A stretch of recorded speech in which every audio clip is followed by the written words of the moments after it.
കൈക്കൂലി കേസിൽ ED. Assistant ഡയറക്ടർക്കെതിരായ vigilance അന്വേഷണം നിലച്ചു.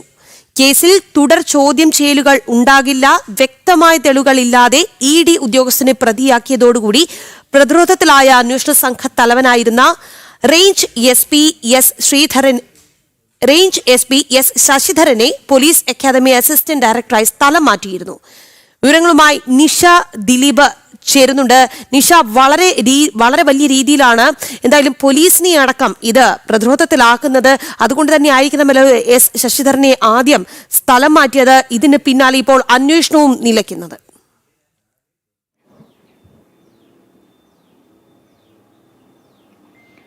രാഖി, കഴിഞ്ഞ മാസം മാത്രം ഈ വിജിലൻസ് അസിസ്റ്റന്റ് ഡയറക്ടറായിരുന്നു ഇ.ഡി. അസിസ്റ്റന്റ് ഡയറക്ടർ ശേഖർ കുമാറിനെ കഴിഞ്ഞ മാസം 2 തവണയാണ് വിജിലൻസ് ചോദ്യം ചെയ്തത്. ഡിജിറ്റൽ തെളിവുകളുടെ അടിസ്ഥാനത്തിലാണ് ഈ ചോദ്യം ചെയ്യലെന്നായിരുന്നു വിജിലൻസിന്റെ അവകാശവാദം. പക്ഷേ ഈ ചോദ്യം ചെയ്യലിൽ 2 തവണ നടത്തിയ ചോദ്യം ചെയ്യലിലും ശേഖർ കുമാറിൽ നിന്ന് ഈ കേസിലെ പങ്ക് സംബന്ധിച്ച മൊഴികളൊന്നും തന്നെ വിജിലൻസിന് ശേഖരിക്കാനായില്ല. പകരം ഈ കേസിൽ നേരിട്ട് പിടിയിലായ പ്രതികളിൽ നിന്ന് മാത്രമാണ് വിജിലൻസിന് തെളിവുകൾ ലഭിച്ചിരിക്കുന്നത്. മാത്രമല്ല ഈ ചോദ്യം ചെയ്യലിന് ശേഷം വിജിലൻസ് എസ് പി ആയിരുന്ന ശശിധരനെ പോലീസ് ആസ്ഥാനത്തേക്ക് അസിസ്റ്റന്റ് ഡയറക്ടറായി സ്ഥലം മാറ്റുകയും ചെയ്തിരുന്നു. ഈ കേസിൽ വിജിലൻസ് നേരിട്ട ഒരു പ്രധാന ആരോപണം എന്ന് പറയുന്നത് മറ്റൊരു അന്വേഷണ ഏജൻസിയുടെ തലപ്പത്തിരിക്കുന്ന ഉദ്യോഗസ്ഥനെ ചോദ്യം ചെയ്തത് വലിയ ചർച്ചയായിരുന്നു. ശേഖർ കുമാറിന്റെ പങ്ക് നേരിട്ട് തെളിയിക്കാൻ ഈ ചോദ്യം ചെയ്യലിൽ നിന്ന് വിജിലൻസിന് കഴിഞ്ഞിരുന്നതുമില്ല. മാത്രമല്ല, ഈ 2 മാസത്തോളം നീണ്ട അന്വേഷണത്തിനിടയിൽ നേരിട്ട് പിടിയിലായ പ്രതികൾക്കെതിരെയുള്ള തെളിവുകൾ മാത്രമായിരുന്നു വിജിലൻസിന് ശേഖരിക്കാനായത്. ധൃതി പിടിച്ച് ഇ.ഡി. അസിസ്റ്റന്റ് ഡയറക്ടറായിരുന്ന ശേഖർ കുമാറിനെ ചോദ്യം ചെയ്തതും വലിയ ചർച്ചയായിരുന്നു.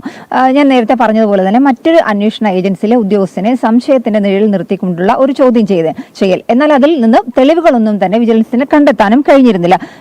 ഏതായാലും വിജിലൻസ് ഇരുട്ടിൽ തപ്പുക തന്നെയാണ് ഈ 2 മാസത്തോളം കാലം നടന്നത്. എന്തായാലും ഇനി പുതിയ ഒരു എസ് പി വന്നു കഴിഞ്ഞാൽ പോലും ഈ കേസുകളൊക്കെ തന്നെ സൂക്ഷ്മതയോടെ പഠിച്ചതിന് ശേഷം മാത്രമായിരിക്കും ഇതിലൊരു തുടർ നടപടികളൊക്കെ തന്നെ ഉണ്ടാവുകയുള്ളൂ.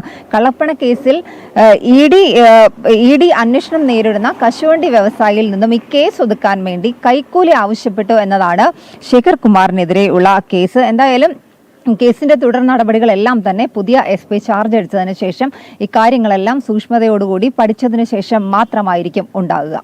ശരി നിഷ, കൈക്കൂലി കേസിൽ ഇ.ഡി. അസിസ്റ്റന്റ് ഡയറക്ടർക്കെതിരായ വിജിലൻസ് അന്വേഷണം നിലച്ചിരിക്കുകയാണ്.